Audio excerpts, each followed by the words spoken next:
Hello WhatsApp guys, বন্ধুরা সবাই কেমন আছেন? আশা করি ভালো আছেন। তো আজকে আমার একটি নতুন ভিডিওতে আপনাদেরকে স্বাগতম। আজকে আমি একজন পূর্ণ রোজাদার ব্যক্তির মতো করে কিভাবে সেহরি এবং ইফতার করতে হয় সেটা আপনাদেরকে দেখাবো। আমি একজন হিন্দু ধর্ম, তারপরও একজন রোজাদার ব্যক্তি কীভাবে তার প্রাত্যহিক রোজা রাখে এবং কীভাবে ইফতার করে সেটা আপনাদের সম্পূর্ণ দেখাবো। এটা শুধু জাস্ট আনন্দের জন্য, আমরা সবাই উপভোগ করেন।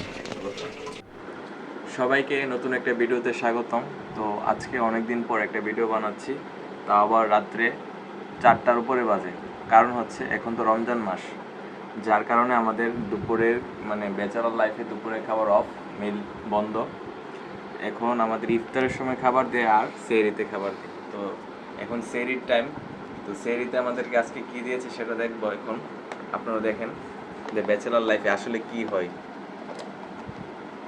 তো আজকে সেহরিতে দিয়েছে ভাত, মুরগির মাংস এবং ডাল। সব দিন একরকম থাকে না, এক এক দিন এক এক রকমের জিনিস দেয়। মুরগি সপ্তাহে 2 দিন দেয়। তো আজকে ভাগ্যটা ভালো, আপনাদেরকে মুরগিটা আমরা দেখাতে পারতেছি। তো এখন খাবো, তো আপনারা দেখেন।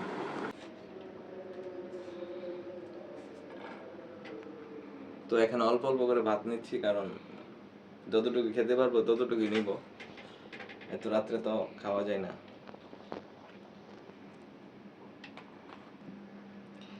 যাই দিই তাই খেতে হয়। এখানে কোনো বাড়ির মতো কোনো কিছু করা যায় না যে এটা খাবো না ওইটা খাবো না, এটা বলা যায় না।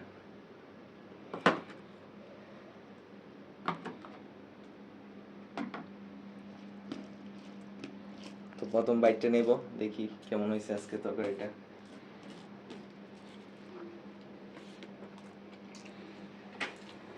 না, এখন মোটামুটি ভালো, কারণ রমজান মাস তো একটু ভালো খাবারই দিই।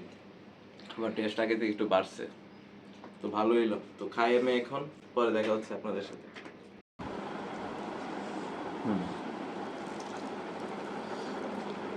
তো এখানে প্রায় আমার অর্ধেক খাওয়া শেষ, আর কিছুটা আছে। তো এটা খাওয়ার পর আপনার সাথে কথা হচ্ছে, সেই পর্যন্ত দেখতে থাকুন। আর আমি তো দেখাতে ভুলে গেছি, আমার এই সাইডে লিটন ভাই আছে। যে লিটন ভাই আমার ফার্স্টে ভিডিওটা করে দিতেছিল, তো এই জন্য ভাইকে দেখাতে পারেনি। ভাইও ভিডিও করতে ভাবছিল, ভাইয়ের ভিডিও অর্ধেক হওয়ার পর আর হয়নি, ক্যামেরা এইচডি কাটি এরর মেরে দিছে। যার জন্য যাই হোক, একসাথে আমরা দুজন থাকি, একসাথেই খাই, সেহরি হোক ইফতার হোক যাই হোক, তো সেটার মুহূর্তে আলাদা। ভাইয়ের ক্যামেরাটা রাখার মতো ভালো করে পজিশন পাচ্ছে না। তো এখানে আমার খাওয়া একদম শেষ, কমপ্লিট। এখন এগুলো আমি পরিষ্কার করব। তো পরিষ্কার করে আপনাদের সাথে লাস্ট কথা হবে।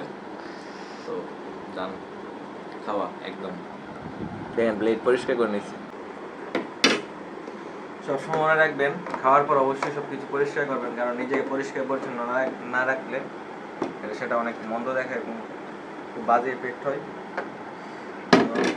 চলেন এগুলো একটু ধুয়ে নিই।